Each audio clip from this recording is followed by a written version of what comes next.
What we know is a drop. What we don't know is the ocean. Hello and welcome to the Newton Knowledge Podcast. My name is Mark Singer, partner of Newton One Advisors, and I'm joined by our managing partner, Steve Target. The Newton Knowledge Podcast will provide meaningful content to our valued advisor community. Our discussions will deliver unique insights into the people, processes, and products that make our industry so critical. Newton One is a national life insurance planning firm delivering customized solutions structured to help clients and their advisors engaged in solving estate planning, wealth transfer, business succession, and executive benefits challenges. We are a member of the M Financial Group, which grants our clients access to the nation's elite carriers and exclusive products available only through our network. I could tolerate any insurance seminar. For days, I could sit there and listen to them go on and on with a big smile on my face. I'd say, how can you stand it? David Warren is the co-founder and chairman of the board of Bridgeford Trust Company and a member of the Trust Administrative Committee. His career spanned from his early years as a lawyer in the Central PA region, then shifting roles in the financial services industry, and now his current role is leading the Bridgeford Trust Company. Anything else you want to add before I go into our first softball question? I hope they're very soft throughout the entire time. No, very happy to be here. That's perfect. I'm Central Pennsylvania, grew out of it. Bridgeford grew out of Central Pennsylvania, and it's a cool story. But thank you for having me here. Well, yeah, we're excited to have you on. Is there a book that you most often give, or a book that has influenced you the most over your life? Which book is that?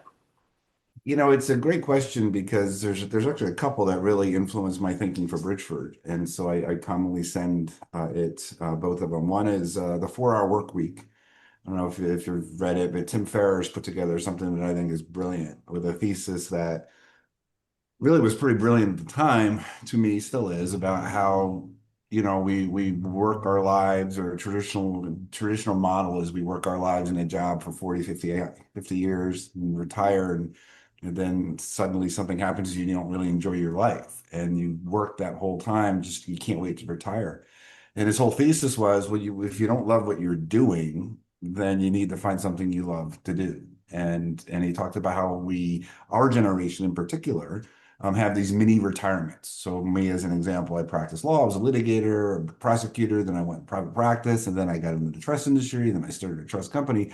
And he was absolutely right. You know, in order to keep enthusiastic, you need to have these mini retirements, and to have the goal should be that we don't pine for retirement, and also to live while you're working hard and maybe get that car you were dreaming about, or do that vacation you were thinking about. And it really resonated with me. And I send that book to so many people because I think that's what we should think about our work life. And in many ways, that's how we tried to build Bridgeford in that model. And I love what I'm doing every day, and I'm lucky to be able to say that. The other book I'll mention real quick, just because it had a big impact on the way that I look at sales and business development, is Think and Grow Rich. And it's this sort of a seminal sales book, before we had sales books, before Dale Carnegie and everybody else kind of hit the market. And the thesis there was, you might remember if you've ever read the book, it was an interview of these various titans of industry, entrepreneurial people, Mellon, Ford, all these different people. And the idea was they were trying to find common themes. Why were these people so super successful and went on to build some super companies? And they found these various attributes. And the biggest one that stuck with me, and still does to this day, is this idea that, and when I definitely believe this when we started Bridgeford, is that, failure is not an option, which is now a punchline. But he said every one of those now, storied innovators all went at their company believing there was no plan B. And so I thought about that with starting Bridgeford. And I thought, well, if I say, well, I'm going to try this Bridgeford thing, but I could always go back to practicing law, so everything's fine. And I trained my brain to say, no, this has to work. Everything counts on this company taking off and working, because there is no plan B.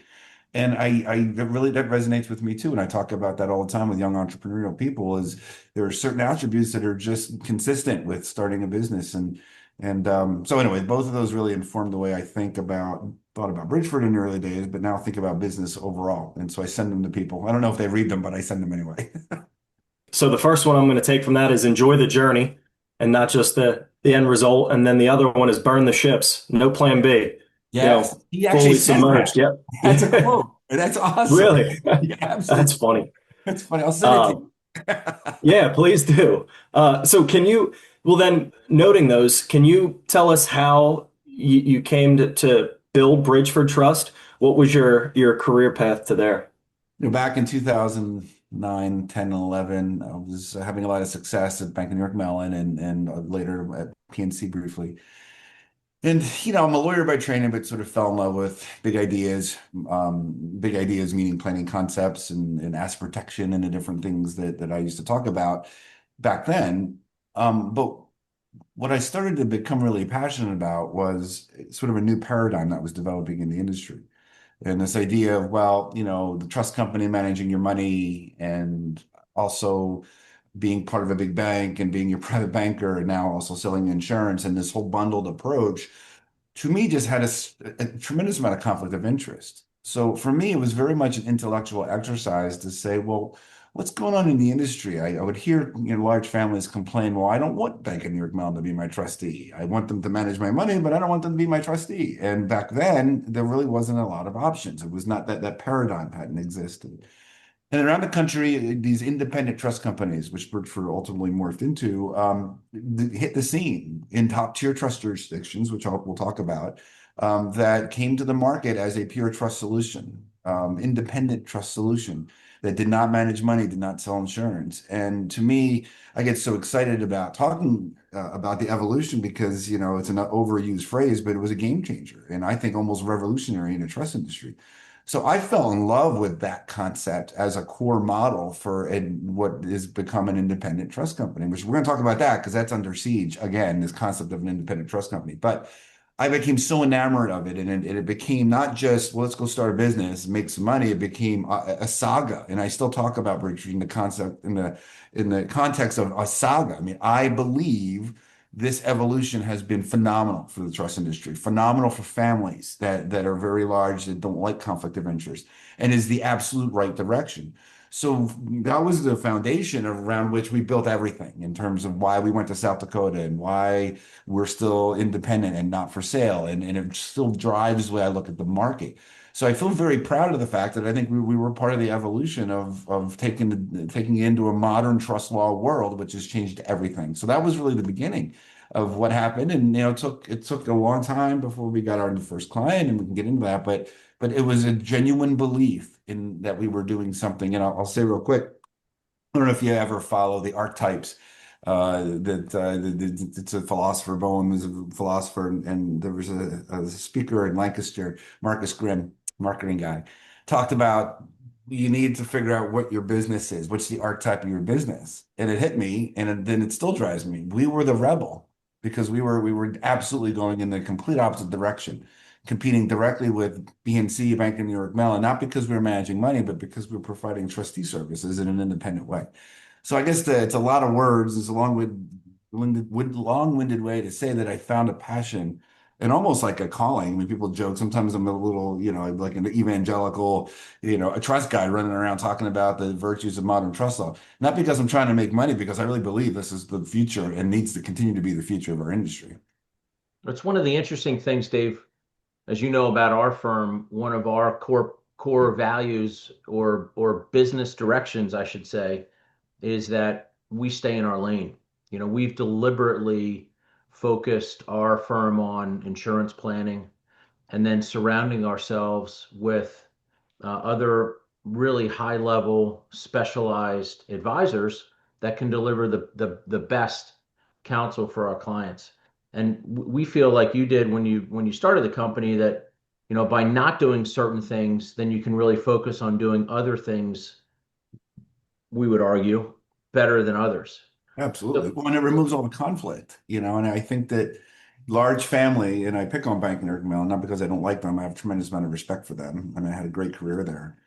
But I mean, large families it isn't a punchline anymore. They want independence and no conflict. Well, how does your asset manager and your trustee and your insurance person be the same person under the same roof and not avoid some conflict of interest?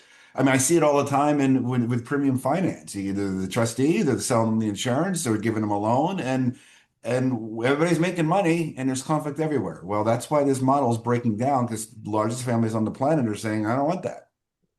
So let's dive in a little bit to the high net worth or ultra high net worth or mega high net worth marketplace, and a couple of the taglines that you've used and Bridgeford uses is direction and control. Yeah. What does that mean? Where's the gap been that you identified that you can offer certain advice and counsel through your trust work to these families that perhaps is not being offered by other competitors? Yeah, no, I love that. I'll start by saying it's a quintessential industry correction. When I was talking earlier about the bundled approach and how families weren't happy with it, those large families pushed states like South Dakota, Delaware, Nevada, and others to create a solution. And that's, to me, the evolution of this new paradigm. And direction and control is at the heart of it. And it isn't just large family. Any family doesn't want to give over control to the trustee or their asset manager when they are a first generation wealth creator, for sure, or a first generation business owner, for sure. So families pushed states, as I said, like the top tier trust jurisdictions I've already mentioned, to come up with a series of laws, statutes to give them direction and control. The biggest one is the concept called a directed trust. That is the magic, the most revolutionary aspect of trust of development in my mind in the last 100 years, where it completely bifurcates, which was once bundled, as we've talked about, and it creates this ability for settlers of trust, business owners, families to decide who's going to manage their money, to decide who they're going to work with on the insurance piece, who's going to be their trust officer and trust company. And it all doesn't have to be the same, and they don't want it all to be under the same roof. So the directed trust is the tool, and it has radically changed everything. And that's when we say we give direction and control. That's primarily how families get it in top tier trust jurisdictions. It's important to note that Pennsylvania does not have a directed trust statute that anywhere near resembles the top tier trust jurisdictions. New Jersey does not have one. Delaware has one. And I say that for your listeners because your attorney may say, well, I can write you a directed trust. I could write one for you. And I always say, well, you could also say the sky's red too in a trust if you want to. But if there's no statutory support or authority for it, then you really don't have one. And families really aren't getting the bifurcation, which drives this whole change.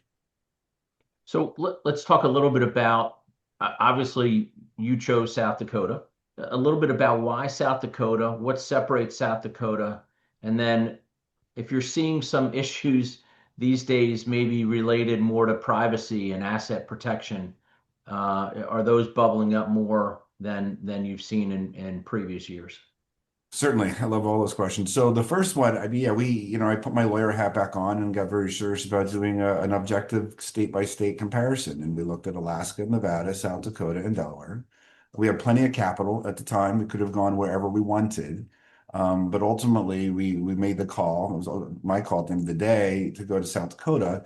And it's because of empirical data. I mean, there's no question. And it's even been amplified since 2011. I would argue that among a lot of high-end practitioners and family offices around the world, South Dakota has now kind of ascended to the top of the list. And it's because of its asset protection laws. It's because of its privacy laws. It's because of its directed trust. I told you the directed trust statute is copied because it's so good by other jurisdictions. And that state is remarkably easy to do business in. And so we took a chance on the flyover state of South Dakota, because at the time it was a little controversial, not controversial, wasn't as well known. And I think it was the best move that we could have ever made because, again, the state has ascended. But I'm also very careful when we talk to families and when we do presentations. It's less about South Dakota and more about modern trust law. And we have decided that South Dakota's modern trust law is the best. But Nevada is also very, very good too. So my passion is making sure families are getting the very best of modern trust law, directed trust, asset protection, all the things we've been mentioning, that you can't get in New Jersey or Delaware or I keep saying Delaware or Pennsylvania.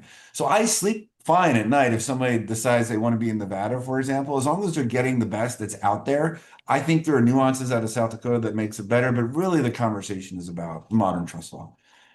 But the second part of your question is hit on something that has really captured my attention and really my concern.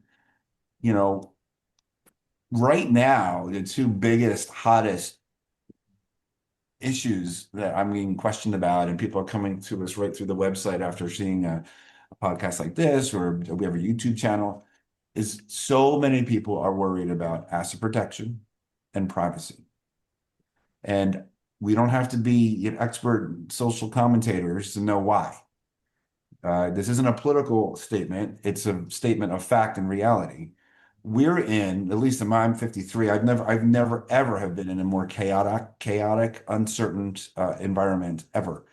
The things coming out of Washington are mind-bending and mind-blowing. Again, I don't care if you voted for him or not. That's not the point. The point is we can at least agree that we're seeing things we've never seen. And with my lawyer hat, actually having studied the Constitution, it is shocking.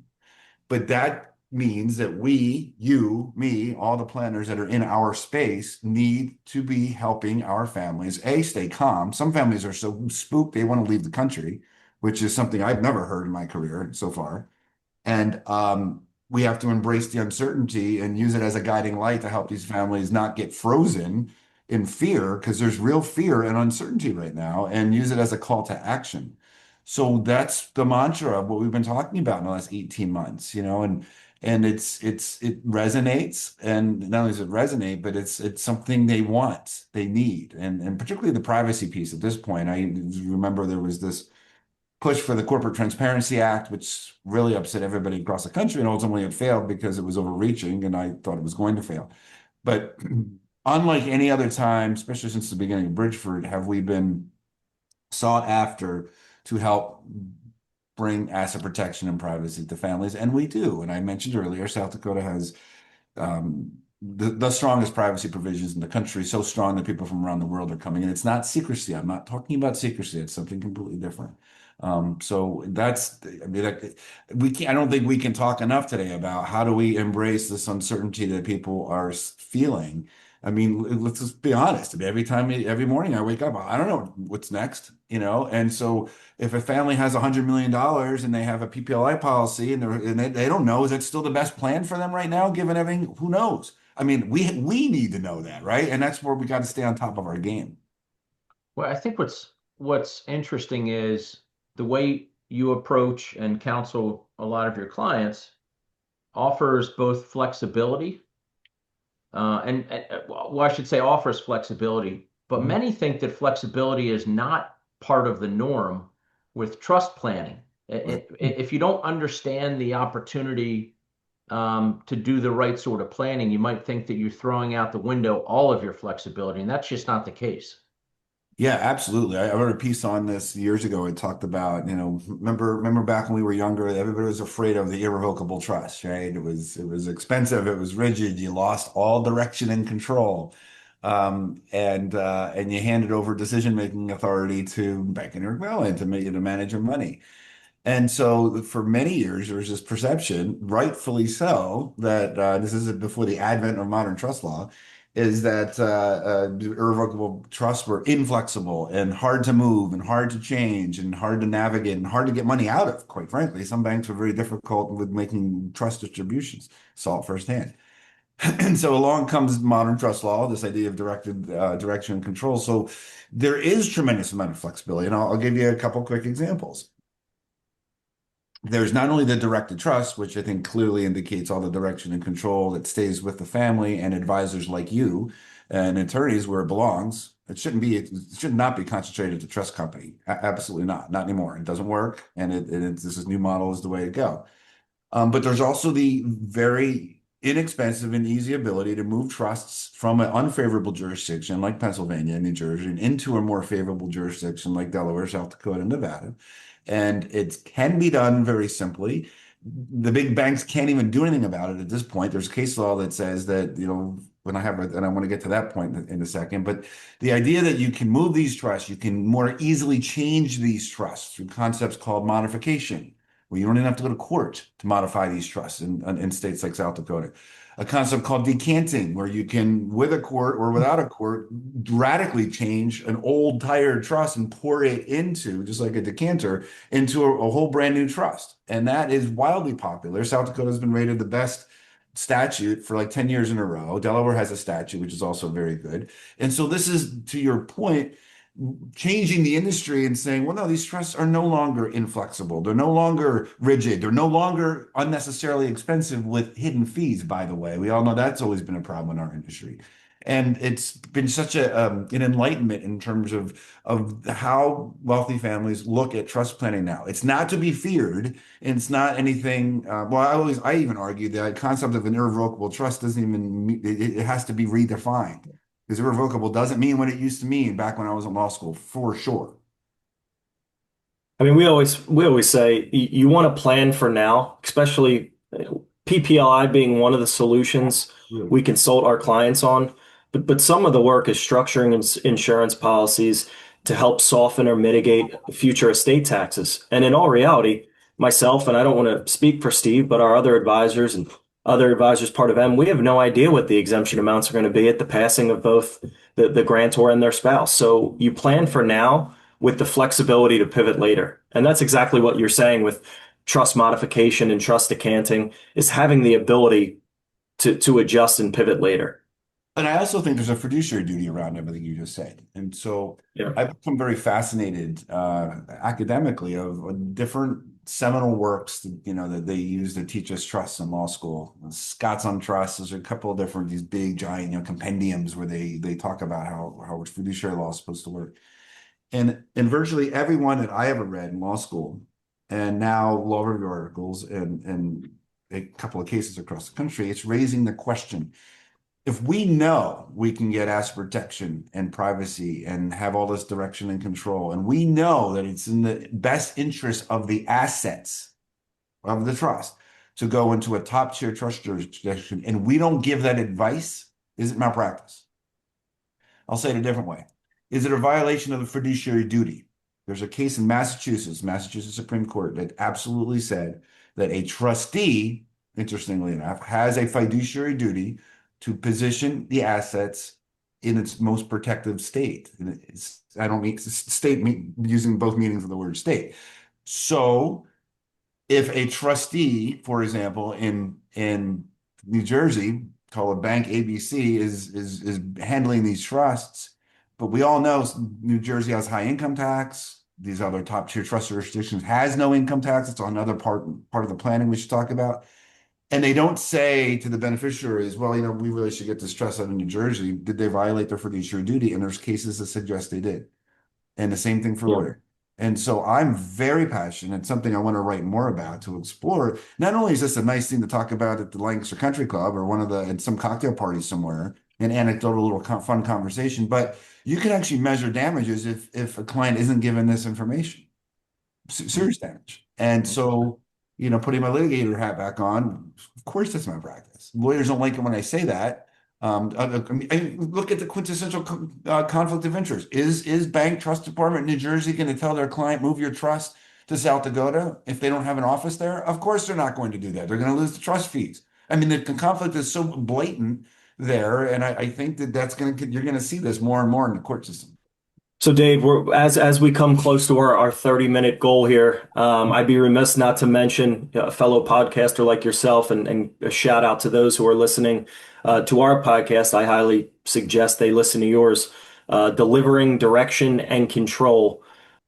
We pride ourselves on being independent. You hit on that, as well as being leaders and being laser focused in your craft at Bridgeford Trust. Can you tell us how you're positioning your team to remain leaders in the ever-evolving landscape of trust and fiduciary responsibilities that you just hit on now? It's a perfect way to end. Yeah, absolutely. And I mentioned earlier, the industry is sort of under siege a bit. And here's what I mean by that. Groups like Bridgeford that started independent trust companies did it for a very particular reason, to solve a specific set of problems that we've already identified. But what we're seeing in the last 2 years, or maybe 2.5 years, is private equity coming in and buying these independent trust companies like Bridgeford and putting them into an international conglomerate of trust companies from all over the world. And they often now manage money. So a very sad reality is happening where we created a new paradigm. I believe Bridgeford was a part of it, but now we're taking the success of the paradigm that we created and selling ourselves back into the old paradigm, and we're becoming the problem that we created ourselves to solve. And so we are not only independent, we're fiercely independent. We are not for sale for that reason. I'm humbled that we've been approached by lots of big groups. I don't think private equity works in my space at all. I've seen it decimate trust companies. I've seen it decimate CPA firms. And we stand for a very specific set of propositions that we're independent on purpose for a reason. And we're going to continue to be that way. And I think that it's a great way to end, because I think your listeners, as they're looking and thinking about this whole conversation, ask if you're evaluating a trust company. I mean, will they tell you the truth? I hope so. But ask them, what's their succession plan? Are they going to take a big check from a big private equity firm and lay off half their staff and cut half of their client base because they're just not profitable enough? That happens. And I can give you not anecdotal, factual examples of at least 3 major competitors of ours who have sold themselves into the private equity space, and it's been awful for their clients. And we've been the beneficiary of that, because they're coming to Bridgeford because they know that we're remaining independent and privately held. And we say that proudly. A little controversial, I concede. But it is the way of the future. We created a future. Why are we selling out? Why are we doing that? We came up with a perfect solution, and now we're gonna go back into the problem that we solved. Doesn't make sense, and it's not good for families. And so I get very adamant and passionate about it. And I know we're closing, but it's not a positive development in our industry, and we speak very loudly against it. Let's keep doing the good work. Yeah.